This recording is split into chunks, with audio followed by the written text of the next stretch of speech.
Atas petunjuk penyelamat kita dan menurut ajaran ilahi, maka beranilah kita bernyanyi. Bapa kami yang ada di surga, dimuliakanlah namamu. Saudara-saudara terkasih, selamat pagi, salam jumpa lagi dalam Sabda Siap Saji Sabtu 18 Desember 2021, hari biasa khusus Advent. Marilah kita berdoa dalam nama Bapa, Putra, dan Roh Kudus. Amin. Allah Bapa Maha Kuasa, kami ditindas oleh beban dosa karena diperbudak manusia lama. Kami mohon bebaskanlah kami dari kegelapan tadi, demi kelahiran manusia baru yang amat karim kami rindukan, yaitu Yesus Kristus Putramu, Tuhan dan Pengatara kami yang hidup kini dan sepanjang masa. Amin. Tuhan bersamamu dan bersama rohmu. Inilah Injil Yesus Kristus menurut Matius. Dimuliakanlah Tuhan. Matius bab 1 ayat 18 sampai dengan 24. Kelahiran Yesus Kristus adalah sebagai berikut. Pada waktu Maria ibu Yesus bertunangan dengan Yusuf, ternyata Maria telah mengandung dari Roh Kudus. Sebelum mereka hidup sebagai suami istri. Karena Yusuf suaminya seorang yang tulus hati dan tidak mau mencemarkan nama istrinya di muka umum, ia bermaksud menceraikannya secara diam-diam. Tetapi ketika Yusuf mempertimbangkan maksud itu, malaikat Tuhan nampak kepadanya dalam mimpi dan berkata, "Yusuf anak Daud, janganlah engkau takut mengambil Maria sebagai istrimu, sebab anak yang ada dalam kandungannya adalah dari Roh Kudus. Maria akan melahirkan anak laki-laki dan engkau akan menamai dia Yesus, karena dialah yang akan menyelamatkan umatnya dari dosa mereka." Hal itu terjadi supaya genaplah firman Tuhan yang disampaikan oleh Nabi. Sesungguhnya anak darah itu akan mengandung dan akan melahirkan seorang anak laki-laki, dan mereka akan menamai dia Immanuel, yang berarti Allah menyertai kita. Sesudah bangun dari tidurnya, Yusuf berbuat seperti apa yang diperintahkan malaikat Tuhan itu kepadanya. Ia mengambil Maria sebagai istrinya. Demikianlah sabda Tuhan. Terpujilah Kristus.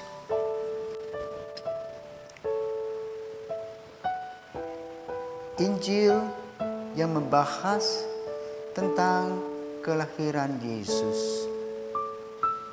Yang runtut yang mempunyai kisah kanak-kanak Yesus hanyalah Lukas. Dalam Injil Matius kita tahu bagaimana Injil Matius pada bab pertama menguraikan tentang silsilah Abraham sampai pada Yusuf. 42 keturunan. Dan hari ini Matius melanjutkan cerita yang tidak ada di tempat yang lain. Lukas hanya membahas tentang bagaimana Maria diberi kabar oleh malaikat Tuhan, kemudian Maria mengunjungi Elizabeth. Tapi cerita yang kita dengarkan pada hari ini, di mana Yusuf merasa galau dada. Kali ini kita mendengar Injil. Di satu sisi secara logika kemanusiaan wajar.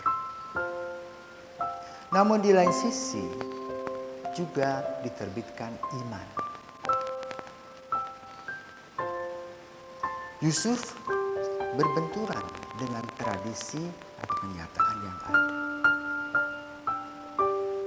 Secara logika dia bingung karena dia belum pernah berbuat apa-apa terhadap Maria. Tapi dia mendengar bahwa Maria sudah mengandung. Yang unik adalah Maria pun tenang-tenang saja. Tidak seperti wanita yang lain yang takut dirajam. Kan menurut hukum Yahudi, seorang gadis yang hamil tanpa suami itu aib. Namanya letah, merusak seluruh lingkungan. Maka mereka boleh dirajam. Artinya dilempari batu sampai mati. Namun Maria tenang-tenang saja. Keluarganya pun juga tenang-tenang saja. Karena keluarga merasa bahwa mereka terus 24 jam memantau Maria. Dan Maria adalah gadis yang baik. Yang tidak ada urusan dengan laki-laki. Tapi kenapa dia mengandung? Nah, disinilah pertanyaan. Daripada repot-repot, ribet, ya sudah, baik-baik aku tinggalkan dia. Sesuai dengan tradisi Yahudi. Logika nyambung. Namun, yang kedua, apa yang terjadi dengan Yusuf? Digambarkan bahwa dalam mimpi dia mendengar kabar. Maka ini masuk dalam masa. Ketika mendengar berita tentang hal itu, maka Yusuf pergi ke Kain Karim. Dulu mengantar, tapi sekarang pergi lagi.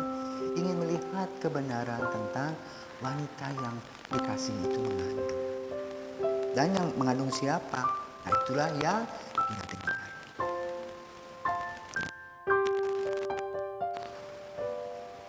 Lalu apa yang perlu untuk kita? Yang pertama, hidup kita ada di dalam tangan Tuhan. Kita berjuang dalam proses jatuh bangun sebagai manusia.